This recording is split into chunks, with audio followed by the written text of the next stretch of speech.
उत्तराखंड में आज से 38वें राष्ट्रीय खेलों की शुरुआत। शाम में प्रधानमंत्री नरेंद्र मोदी करेंगे शुभारंभ। सीएम धामी ने तैयारियों का लिया जायजा।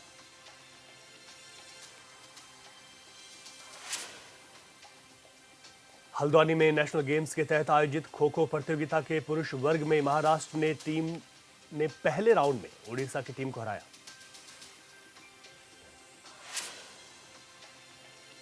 उत्तराखंड से 20 पुलिस अधिकारियों की टीम जाएगी प्रयागराज महाकुंभ। डीजीपी ने कहा, कानून व्यवस्था भीड़ नियंत्रण की बारीकी से करेंगे अध्ययन।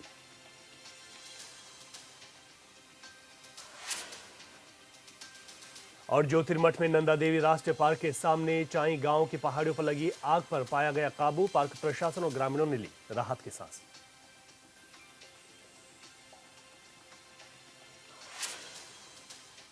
नमस्कार, मैं हूं रवि कैंत्रा। हॉर्नबिल टीवी देख रहे हैं आप। उत्तराखंड की खबरों की शुरुआत करते हैं। प्रधानमंत्री नरेंद्र मोदी आज देहरादून के राजीव गांधी इंटरनेशनल स्टेडियम में 38वें राष्ट्रीय खेलों की शुरुआत करने वाले हैं। इस मौके पर 11,000 से ज्यादा राष्ट्रीय स्तर के खिलाड़ी स्टेडियम में मौजूद रहेंगे। खिलाड़ियों के साथ साथ बीजेपी के बड़े नेता और अलग अलग खेल संघ के प्रतिनिधि भी यहां पर मौजूद रहेंगे। वहीं प्रधानमंत्री नरेंद्र मोदी के दौरे को लेकर बीजेपी के नेता काफी उत्साहित दिखाई दे रहे हैं।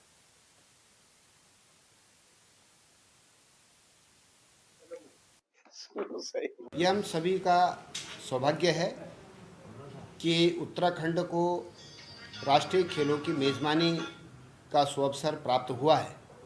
उत्तराखंड की सरकार के द्वारा इसकी बहुत अच्छी तैयारियां की गई और इसके उद्घाटन के अवसर पर देश के यशस्वी प्रधानमंत्री और विश्व के सर्वाधिक लोकप्रिय नेता आदरणीय नरेंद्र मोदी जी आज देहरादून पहुंच रहे हैं। सरकार के स्तर पर भी और भारतीय जनता पार्टी के स्तर पर भी प्रधानमंत्री जी के स्वागत की बहुत अच्छी तैयारियां की गई हैं। पूरे उत्तराखंड के सभी जिला मुख्यालयों पर आज सांस्कृतिक कार्यक्रमों का आयोजन हो रहे हैं। शाम को दीपोत्सव के कार्यक्रम होंगे और जिस तरह से दीपावली में सभी घरों को सजाया जाता है, लड़ियाँ, बिजली की लड़ियाँ लगा करके, दीपक जला करके, ऐसा आज शाम को हमने पूरे उत्तराखंड में पिथौरागढ़ से लेकर उत्तरकाशी तक मनाने का निश्चय किया है। इसी के साथ में प्रधानमंत्री जी जौली ग्रांट एयरपोर्ट पर हवाई जहाज से उतरेंगे, वहाँ पर भी उनका स्वागत होगा। उसके बाद कार्यक्रम स्थल पर भी वो पहुँचेंगे, वहाँ पर भी उनका स्वागत होगा। और वापसी में कार्यक्रम स्थल महाराणा प्रताप स्टेडियम से वापसी वो कार के द्वारा जौली ग्रांट एयरपोर्ट पर करेंगे। तो रास्ते भर में उनकी विदाई के समय में भी बहुत बड़ी संख्या में भारतीय जनता पार्टी के कार्यकर्ता उपस्थित रहेंगे, उनका आभार व्यक्त करेंगे। ये संपूर्ण तैयारियां भारतीय जनता पार्टी के द्वारा कर दी गई है। उत्तराखंड में आज रंगारंग सांस्कृतिक कार्यक्रमों के साथ 38वें राष्ट्रीय खेलों का आगाज होगा। प्रधानमंत्री नरेंद्र मोदी शाम 6 बजे राजीव गांधी अंतर्राष्ट्रीय क्रिकेट स्टेडियम में आयोजित समारोह में राष्ट्रीय खेलों का उद्घाटन करेंगे। वहीं पीएम के दौरे को लेकर पुलिस प्रशासन की ओर से सुरक्षा के मद्देनजर कड़े इंतजाम किए गए हैं। जगह जगह पर पुलिसकर्मियों को तैनात किया गया है। उत्तराखंड में राष्ट्रीय खेलों की शुरुआत हो गई है। प्रधानमंत्री नरेंद्र मोदी भी कार्यक्रम में शिरकत करने के लिए पहुंच गए हैं और ऐसे में प्रधानमंत्री के आगमन को लेकर सुरक्षा व्यवस्था के भी पुख्ता इंतजाम किए गए हैं। Maharana Pratap sports stadium college में हम इस समय मौजूद है, जहां पर 38वें राष्ट्रीय खेलों की शुरुआत हो चुकी है और ऐसे में तमाम पूरे देश से जो खिलाड़ी है वो यहाँ पर पहुंच रहे हैं ताकि व्यवस्थाओं में कोई कमी ना रहे, इसलिए तमाम पुलिस बल को भी तैनात किया गया है। बड़ी संख्या में पुलिस फोर्स लगाई गई है। 38वें राष्ट्रीय खेल है, पहली बार उत्तराखंड को मेजबानी करने का ये मौका मिला है राष्ट्रीय खेलों की और ऐसे में तमाम तैयारियां सुरक्षा व्यवस्था को लेकर पुख्ता इंतजाम भी देखे जा रहे हैं। हालांकि मुख्यमंत्री पुष्कर सिंह धामी भी पल पल अपडेट लेते हुए नजर आ रहे हैं। हालांकि वो निरीक्षण भी कर चुके हैं, उन्होंने पूरा जायजा भी ले लिया है कि राष्ट्रीय खेलों को लेकर के क्या कुछ तैयारियां हैं। 0 जोन किया गया है रास्तों को और ऐसे में ट्रैफिक को भी डाइवर्ट किया गया है। व्यवस्थाओं की अगर बात की जाए तो चाक चौबंद यहाँ पर व्यवस्थाएं देखी जा रही है। तमाम पुलिस बल यहाँ पर तैनात किया गया है। आईपीएस अधिकारियों से लेकर आईएएस अधिकारी तक यहाँ सुरक्षा व्यवस्था में मुस्तैदी दिखाते हुए नजर आएंगे। और आज 38वें राष्ट्रीय खेलों की जिस तरह शुरुआत हुई है, ऐसे में कहा जा सकता है कि 10,000 से ज्यादा जो अधिक खिलाड़ी हैं वो शिरकत कर रहे हैं, वो कार्यक्रमों में पहुंच रहे हैं और आज खेल के रूप में वो प्रदर्शन भी करेंगे, अपना दिखाएंगे, दमखम दिखाएंगे। और ऐसे में जब प्रधानमंत्री नरेंद्र मोदी यहाँ पर जो पहुंचे हैं तो वो अब ये भी कहा जा रहा है कि बैठक में वो शिरकत करेंगे, वो बैठक भी लेंगे और बैठक में उत्तराखंड के जो विकास कार्य हैं उनको लेकर भी जानकारी लेंगे। हालांकि क्योंकि केंद्र सरकार की ओर से समय समय पर राज्यों को बजट दिया जाता है और उसके लिहाज से भी किस तरह के निर्माण कार्य चल रहे हैं उन पर भी जायजा लेंगे प्रधानमंत्री नरेंद्र मोदी। लेकिन अगर सुरक्षा व्यवस्थाओं की बात करें तो पूरी तरह से सुरक्षा व्यवस्था की जा चुकी है। 0 जोन किया गया है और ऐसे में आज स्कूलों की भी छुट्टी रखी गई है ताकि स्कूली बच्चों को कोई परेशानी ना हो। और लोगों से भी अपील की जा रही है कि वो रूट देखकर ही घरों से बाहर निकले। 38वें राष्ट्रीय खेल है और 38वें राष्ट्रीय खेलों की मेजबानी पहली बार उत्तराखंड भी कर रहा है। हॉर्नबिल टीवी के लिए देहरादून से विशाल गर्ग। उधर हल्द्वानी में चल रहे राष्ट्रीय खेल के तहत खो खो प्रतियोगिता का आयोजन हुआ, जिसमें महाराष्ट्र पुरुष वर्ग ने उड़ीसा की टीम को हराकर जीत हासिल की है। इस मौके पर खो खो फेडरेशन के राष्ट्रीय अध्यक्ष संजय यादव ने कहा, उत्तराखंड में नेशनल गेम का आयोजन किया जा रहा है, जो कि बहुत ही सराहनीय है। सरकार की ओर से भी सुविधाएं दी जा रही हैं।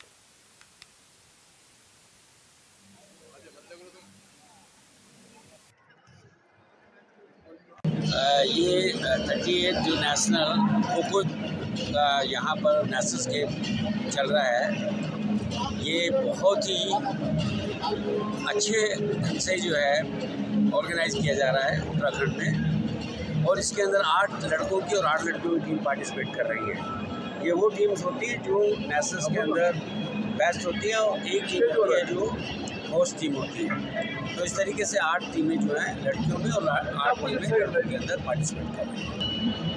एक्चुअली जो उत्तराखंड है, अभी नेशनल गेम काफ़ी टाइम से कई जगह बड़ा डिले हुआ, लेकिन उत्तराखंड एक ऐसा राज्य है जिन्होंने वायदा किया और इसको पूरा कर रहे हैं। मैं बधाई देना चाहूँगा उत्तराखंड गवर्नमेंट को, इंडियन ओलंपिक एसोसिएशन और यहाँ की उत्तराखंड एसोसिएशन है, जिन्होंने इसको पूरे रूप से आयोजन करने का एक बीड़ा उठाया था, वो सफल होता हुआ नजर आ रहा है। हल्द्वानी से हमारे संवाददाता पंकज सक्सेना फोन लाइन पर हमारे साथ है। पंकज, आगाज हो गया है राष्ट्रीय खेलों का और खो खो की प्रतियोगिता हुई, और क्या कुछ देखने को वहां पर मिला है? किस तरीके से उत्साह लोगों में देखने को मिल रहा है? और अगर तैयारियों की बात करें तो तैयारियां किस तरीके से आप देखते हैं? देखिए, बताना चाहूंगा आज जो नेशनल गेम का आगाज यहाँ पर हल्द्वानी और देहरादून में हो गया है। और जो है प्रधानमंत्री नरेंद्र मोदी शाम को 6 बजे इसका शुभारंभ करेंगे, जिसके चलते हल्द्वानी के अंदर आज जो खो खो प्रतियोगिता का आयोजन, जिसमें पहले राउंड में महाराष्ट्र ने उड़ीसा को हरा दिया है पुरुष वर्ग में। महिला वर्ग में उत्तराखंड की हार हुई है महाराष्ट्र से। लगातार जो है यहाँ पर खेल प्रतियोगिता जैसे तीरंदाजी, स्विमिंग, साइकिलिंग, फुटबॉल, महिला पुरुष आदि खेलों का आयोजन यहाँ पर किया जा रहा है। और सबसे बड़ी बात है, नेशनल गेमों में से जो भारतीय टीमें पूरे भारतवर्ष से, यहाँ पूरे राज्यों से यहाँ पर टीमें आई हो, उन खिलाड़ियों में काफी उत्साह है। यहाँ अगर और लोगों की बात करें, जो स्थानीय लोग हैं पंकज, जो इस तरीके से राष्ट्रीय खेलों का होना और शुरुआत और आगाज भी हल्द्वानी से हुआ है, तो लोगों में किस तरीके से उत्साह है? और लोग जब यहाँ पर गेम्स देखने आ रहे हैं तो उनके लिए किस तरीके की व्यवस्थाएं यहाँ पर की गई हैं? देखिए, उत्तराखंड के अंदर पहली बार जो राष्ट्रीय खेल यहाँ पर इसको देखिए, खेल प्रेमियों तथा स्थानीय लोगों में काफी उत्साह है और काफी अधिक से अधिक संख्या में लोग यहाँ पर जो खेल है देखने पहुंच रहे हैं, क्योंकि आज पहला दिन है खेल प्रतियोगिता का। और जिस प्रकार से उत्तराखंड सरकार द्वारा इस खेल प्रतियोगिता का प्रचार किया गया, तो इससे जो है लोगों में काफी जागरूक है। अधिक से अधिक बहुत अधिक से अधिक संख्या अपने बच्चों और बुजुर्गों के साथ जो खेल प्रेमी वहां पर खेल का आनंद लेने पहुंच रहे हैं। जी बहुत शुक्रिया पंकज, आपका नजर बनाए रखेगा अपडेट। हाँ सर। आगे बढ़ते हैं। प्रदेश में निकाय चुनाव संपन्न होने के बाद अब बीजेपी नेतृत्व में प्रदेश में होने वाले कोऑपरेटिव चुनाव में अपने कार्यकर्ताओं को लेकर रणनीति बनानी शुरू कर दी है। इसी को लेकर बीजेपी महामंत्री आदित्य कोठारी ने बताया कि निकाय चुनाव के चलते कोऑपरेटिव के चुनाव में देरी हुई, लेकिन अब कोऑपरेटिव चुनाव के लिए पार्टी ने निचले स्तर से तैयारियां पूरी कर ली हैं और निकाय चुनाव की तरह ही कोऑपरेटिव चुनाव में भी जीत भारतीय जनता पार्टी हासिल करेगी।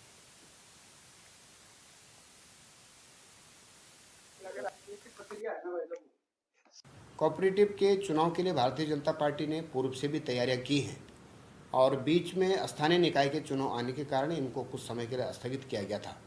अब स्थानीय निकाय के चुनाव संपन्न हो चुके हैं, अब कोऑपरेटिव के चुनाव भी होंगे। तो भारतीय जनता पार्टी ने नीचे के स्तर से लेकर के प्रदेश स्तर तक की अपनी सभी तैयारियां पूरी की हैं। मुझे लगता है कि ये भी अच्छी तरह से संपन्न।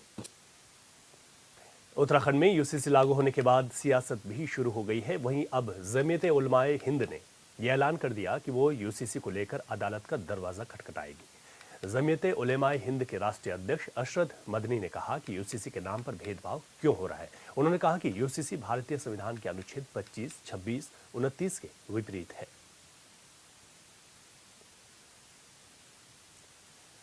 तो उत्तराखंड में यूसीसी लागू हो गया है, लेकिन ऐसे में अब इसको लेकर सियासत भी हो गई है।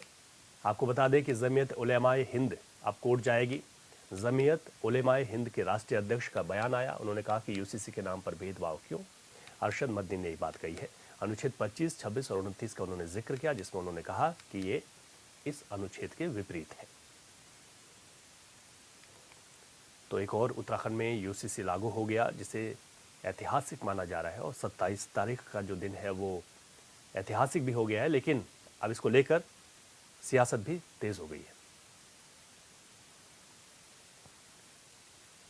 अधिक जानकारी के साथ संवाददाता योगेश आरिफ ऑनलाइन पर हमारे साथ हैं। योगेश, यूसीसी लागू तो हो गया, लेकिन उसके बाद जिस तरीके से बातें सामने आई हैं, कोर्ट जाने की बात की जा रही है, इसको कैसे देखा जा सकता है? क्या तैयारियां हो रही हैं इस पर? देखिए बिल्कुल रवि, जिस तरह से सरकार ने अपने वादे को पूरा करते हुए यूसीसी को लागू करते हुए उत्तराखंड को पहला राज्य बना दिया है, लेकिन इसी बीच विपक्ष जो है इस पर हमलावर होता नजर आ रहा है। जहां कांग्रेस ने इसको कांग्रेस के प्रदेश अध्यक्ष ने अवैध करार बताते हुए अनुच्छेद 44 का हवाला दिया है, तो वहीं अब इसको लेकर के जमीयत उलेमा हिंद के जो राष्ट्रीय अध्यक्ष हैं अरशद मदनी, उन्होंने भी इसको लेकर के अब टिप्पणी की है। उन्होंने कहा है कि इसमें जो है यूसीसी के नाम पर जो है भेदभाव किया जा रहा है, हिंदू मुसलमानों का जो समान जो पर्सनल लॉ है उस पर जो है घात हो रहा है। उन्होंने कहा कि यूसीसी को लेकर वह अब अदालत का जो है दरवाजा खटखटाएंगे। और उन्होंने कहा कि भारतीय संविधान के अनुच्छेद 25, 26 और 29 के विपरीत ये यूसीसी है, क्योंकि नागरिक मौलिक अधिकारों की मान्यता देते हुए धार्मिक स्वतंत्रता की गारंटी जो है अनुच्छेद 25, 26 और 29 देते हैं, और इसमें इसको धार्मिक स्वतंत्रता को खत्म करने की सोची समझी साजिश जो है यूसीसी के तहत की जा रही है। और इसको लेकर के हम कोर्ट जाएंगे और कोर्ट में जो है इसका जो है पूरा ब्यौरा रखेंगे और इसको जो है रद्द किया जाए, इसको कोर्ट रद्द करे, इसकी मांग जो है हम उठाएंगे। जी योगेश, अगर बात करें तो जमीयत उलेमाए हिंद कब तक कोर्ट जाने की तैयारी कर रहा है, इस पर क्या कुछ कहना है उनका?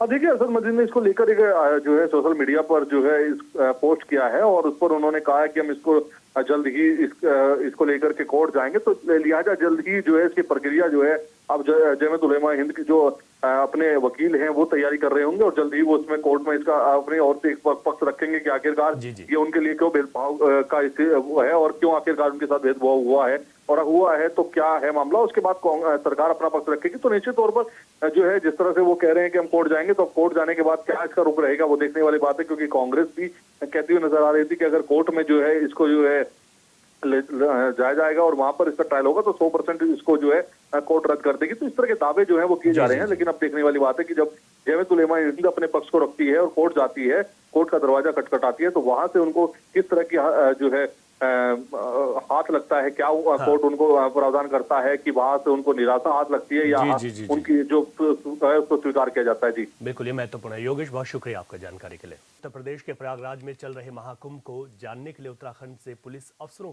को जिम्मेदारी दी गई है। प्रदेश के 20 पुलिस अधिकारी प्रयागराज में महाकुंभ का अध्ययन करने जा रहे हैं, जिससे महाकुंभ की व्यवस्थाओं को बारीकी से समझा जा सके और इसी आधार पर भविष्य की प्लानिंग भी की जा सके। हालांकि प्रयागराज महाकुंभ में उत्तराखंड की एसडीआरएफ और अग्निशमन टीमें पहले से ही अपना योगदान दे रही हैं। बता दें कि 2027 में हरिद्वार में अर्धकुंभ का आयोजन होने वाला है, जिसको लेकर पहले ही अधिकारियों की एक टीम गठित कर दी गई है, जो जल्द ही प्रयागराज में जाकर कानून व्यवस्था, भीड़ नियंत्रण और अन्य जानकारी एकत्रित कर हरिद्वार में होने वाले आयोजन को सफलतापूर्वक संपन्न कराएगी।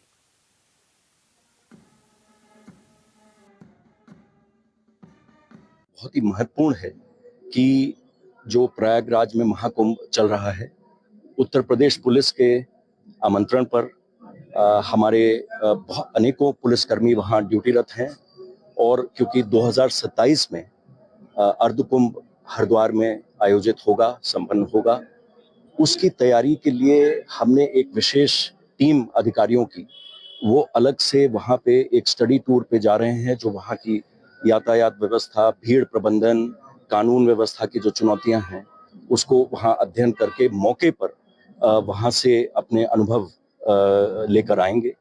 और एसडीआरएफ के लिए विशेषकर मांग की गई थी। उत्तराखंड की एसडीआरएफ की पूरी एक कंपनी वहां पे तैनात की गई है, और जो कि संगम पे उसकी एक बहुत ही संवेदनशील स्थल पे उसकी ड्यूटी लगाई गई है। और मैं आशा करता हूं कि पूर्व की भांति जिस प्रकार उत्तराखंड पुलिस महाकुंभ के आयोजनों में है, चाहे वो हरिद्वार में हो या प्रयागराज में हो, अपना बहुत ही उत्कृष्ट प्रदर्शन करती आई है, तो इस बार भी ये बहुत अच्छी ड्यूटी वहां संपादित। नंदा देवी राष्ट्रीय पार्क ज्योतिर्मठ के ठीक सामने चाई गांव के ऊपर की पहाड़ियों में लगी आग पर पार्क कर्मियों और स्थानीय ग्रामीणों ने काबू पा लिया है, जबकि दूसरे छोर से आग बुझाने की कोशिश जारी है। दरअसल चाई गांव के ठीक ऊपर की पहाड़ियां सोमवार को अचानक अग्नि की चपेट में आ गई थी। फिलहाल आग पर काबू पा लिया गया है। नंदा देवी राष्ट्रीय पार्क के वन क्षेत्राधिकारी ने बताया कि मंगलवार तड़के ही वन विभाग और स्थानीय ग्रामीणों की मदद से चाई गांव से सरहद में पहुंचने से पहले ही वनाग्नि पर एक तरफ से काबू पा लिया गया, जबकि दूसरी तरफ टीम ग्रामीणों की मदद से फायर कंट्रोल करने की कोशिश कर रही है।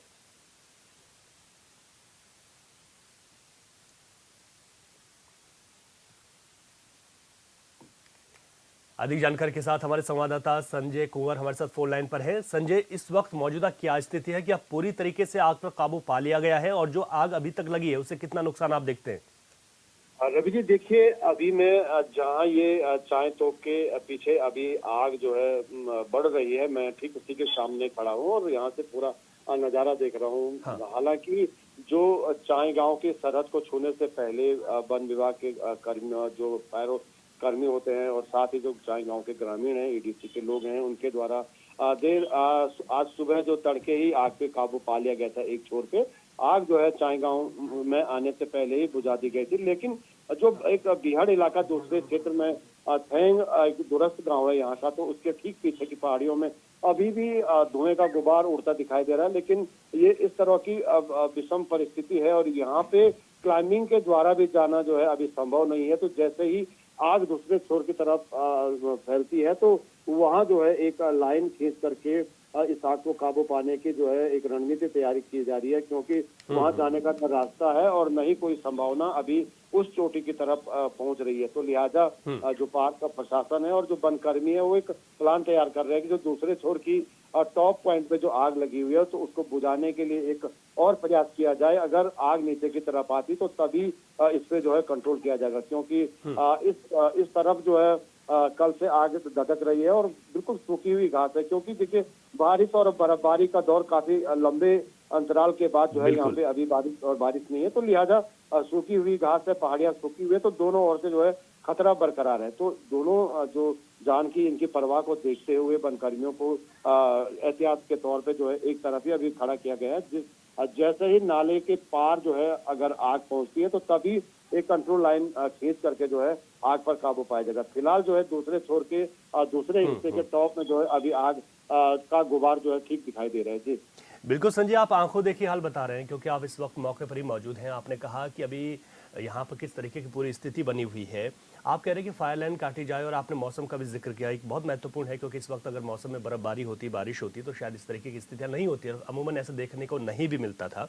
कितना वक्त लग सकता है संजय, क्या लगता है इस स्थिति को देखते हुए? रवि जी, देखिए, वन क्षेत्राधिकारी गौरव नेगी जी मौके पर हैं, वनकर्मी मौके पर हैं, तो जो अभी यहाँ से मैं देख रहा हूँ, क्योंकि अभी उनसे संपर्क भी नहीं हो पा रहा है, वॉकी टॉकी से ही उनसे बात हुई थी, तो अभी जो यहाँ से अगर नजर गड़ाई जाए तो जो टॉप पॉइंट दिखाई दे रहा है जहाँ से धुएं का गुबार उठ रहा है, वहां तक पहुंचने में अभी लगभग 4 से 5 बजे तक का समय जो है वनकर्मियों को लगेगा और उसके बाद की स्थिति देखी जाएगी, क्योंकि देखिए सूर्यास्त के बाद जो है इन इलाकों में काफी तेज हवाएं चलती है, बर्फीली हवाएं चलती है, तो वो 4 और 5 बजे के बाद ही जो दूसरा अपडेट हम देंगे तो उसमें ही कंफर्म किया जाएगा कि अभी उस समय जो है क्या स्थिति रहती है। फिलहाल जो थेंग का दूसरा ऊपरी छोर है, आग वहां पहुंच चुकी है और चाय गांव के ऊपर का जो पहाड़ी एरिया है वो बिल्कुल आग बुझने के बाद जो है साफ नजर आ रहा है कि वहां आग बुझ गई है। जी ठीक है संजय, आप नजर बनाए रखेगा। बहुत शुक्रिया विस्तार से जानकारी दी आपने। आगे बढ़ते हैं। चारधाम यात्रा को सरल, सुगम और सुरक्षित बनाने को लेकर जिलाधिकारी संदीप तिवारी ने यात्रा से जुड़े विभागीय अधिकारियों की बैठक ली है, जिसमें पिछले अनुभवों, मौजूदा व्यवस्थाओं पर चर्चा के साथ ही यात्रा सिस्टम को सशक्त बनाने के लिए सुझाव दिए गए। जिलाधिकारी ने NHI, DCL और BRO को निर्देशित किया कि कमेडा से लेकर बद्रीनाथ तक सड़क किनारे सभी अतिक्रमण हटाए जाएं और सड़क किनारे पड़े मलबे को साफ किया जाए। साथ ही बद्रीनाथ धाम सहित यात्रा पड़ावों और यात्रा मार्ग पर पेयजल, विद्युत, शौचालय और पार्किंग की समुचित व्यवस्थाएं भी की जाए। अभी जो डेटा है ये लास्ट ईयर वाला है, उसमें जितना अवैध अतिक्रमण है रास्तों के अलावा, एक तो उसको समय से हटा लिया जाए, सड़कों में जो सुरक्षा संबंधी कार्य होने हैं वो समय से पूर्ण हो जाएं और सभी विभाग आपस में सामंजस्य से काम करें ताकि जितने भी श्रद्धालु हमारे जनपद में आए एक सुखद अनुभव लेके वो जाएंगे इसको। इसके अतिरिक्त स्वास्थ्य संबंधी जितनी हमारी कैजुअलिटीज़ हुई थी लास्ट ईयर, तो उनका भी एक विवरण सीएमओ से मांगा गया है और सीएमओ से भी ये निर्देश दिए गए हैं सीएमओ साहब को कि जो भी उनकी मैन पावर की, एम्बुलेंसेस की या इक्विपमेंट्स की रिक्वायरमेंट है वो टाइमली हायर अथॉरिटीज़ को भेज दें, ताकि आपात स्थिति में श्रद्धालुओं को बेस्ट मेडिकल सर्विसेज अवेलेबल। और हरिद्वार के लक्सर से इस वक्त बड़ी खबर मिल रही है। लक्सर में गन वॉर के बाद अब महापंचायत होगी, तो ये बड़ी खबर आपको बता रहे हैं। चैंपियन के समर्थन में कल एकजुट हो रहा है गुज्जर समाज। आज से ही महापंचायत के लिए ये लोग जुटना भी शुरू हो गए। किसान इंटर कॉलेज में महापंचायत होनी है। पंचायत के ऐलान के बाद हरिद्वार पुलिस प्रशासन अलर्ट मोड पर आ गया है। तो आपको बता दें कि जिस तरीके से खानपुर में मौजूदा विधायक और पूर्व विधायक के बीच गन वॉर हुआ था, उसके बाद जहां पर कुंवर प्रणव सिंह चैंपियन को 14 दिन की न्यायिक हिरासत में भेजा गया है, दूसरी तरफ उमेश कुमार जो कि मौजूदा विधायक है, उनको जमानत मिल गई थी। लेकिन अब गुज्जर समाज एकजुट हो गया है कुंवर प्रणव सिंह चैंपियन के समर्थन में और इस महापंचायत का ऐलान कर दिया गया है जो कि किसान इंटर कॉलेज में होगी। इस महापंचायत को देखते हुए हरिद्वार पुलिस प्रशासन अलर्ट मोड पर है ताकि कानून व्यवस्था किसी भी तरीके से न बिगड़े, क्योंकि वहां पर दो धड़े इस वक्त सामने देखने को मिल रहे हैं। एक तरफ मौजूदा विधायक के समर्थन में लोग एकजुट हो रहे हैं, तो दूसरी तरफ पूर्व विधायक चैंपियन के समर्थन में एकजुट होते हुए लोग दिखाई दे रहे हैं। लेकिन गुज्जर समाज ने जिस तरीके से महापंचायत का ऐलान किया, उसके बाद पुलिस प्रशासन भी पूरी तरीके से चौकन्ना हो गया है।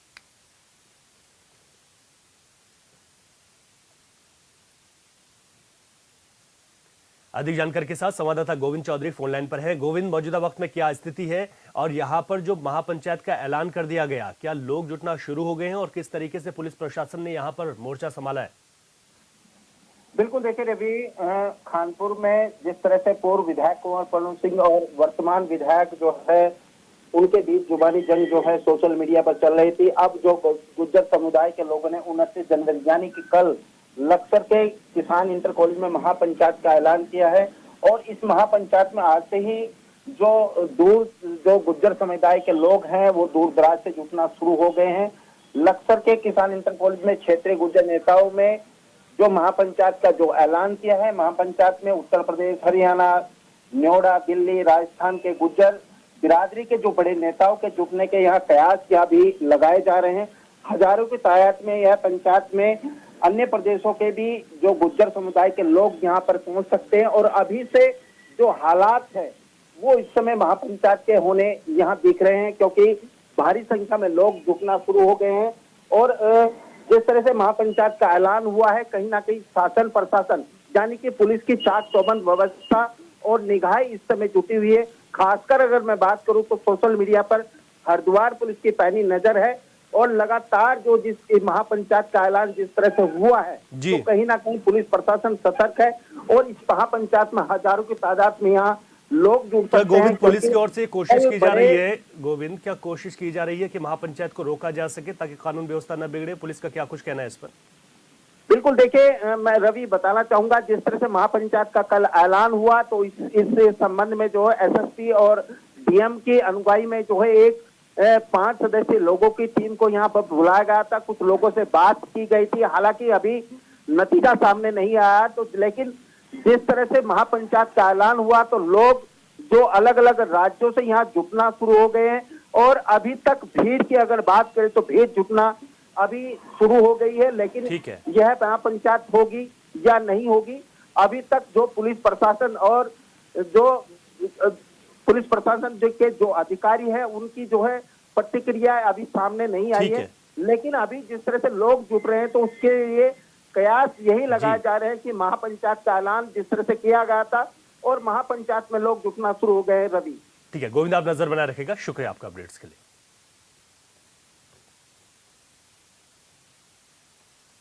और इस बुलेटिन में अभी के लिए इतना ही। खबर से अपडेट रहे, देखते रहे हॉर्नबिल टीवी। नमस्कार।